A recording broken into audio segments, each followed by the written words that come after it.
केंद्रीय कायदा मंत्रालयाने काल महिला आरक्षण कायद्यानुसार अधिसूचना जारी केली, ज्यामुळे लोकसभा आणि विधानसभांमध्ये महिलांसाठी 33% आरक्षण मिळण्याचा मार्ग मोकळा झाला आहे. हा ऐतिहासिक निर्णय देशाच्या राजकारणात महत्त्वपूर्ण बदल घडवण्याचा दृष्टिकोन घेऊन आला आहे. तथापि महिलांना तात्काळ आरक्षणाचा लाभ मिळणार नाही. सरकारच्या नियमानुसार हे आरक्षण 2027 मध्ये होणाऱ्या जनगणनेनंतर आणि त्याच्यानंतर मतदारसंघ पुनर्रचनेच्या प्रक्रियेनंतरच लागू होईल.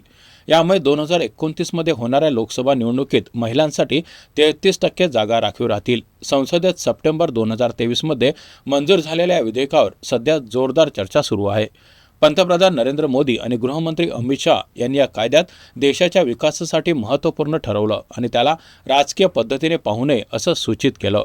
त्यांनी महिलांना त्याचे हक्क मिळवून देण्याच्या दृष्टिकोनातून या कायद्याचं महत्त्व उल्लेख केलं.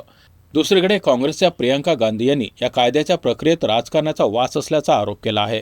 त्यांनी सरकारवर जनगणनेच्या नावाखाली महिलांची दिशाभूल करण्याचा आरोप केला आणि म्हटलं की हे पाऊल निवडणुका जिंकण्यासाठी उचललं जात आहे. सरकारच्या अधिकाऱ्यांनी या अधिसूचनेला तांत्रिक कारणामुळे लवकर जारी केल्याचं स्पष्ट केलं. गृहमंत्री अमित शाह यांनी दक्षिण भारतातील राज्यांमध्ये असलेल्या शंका दूर करण्याचा प्रयत्न केला आहे. आता आज दुपारी 4 वाजता संसदेत महिला आरक्षण आणि मतदारसंघ पुनर्रचना विधेयकावर मतदान होणार आहे.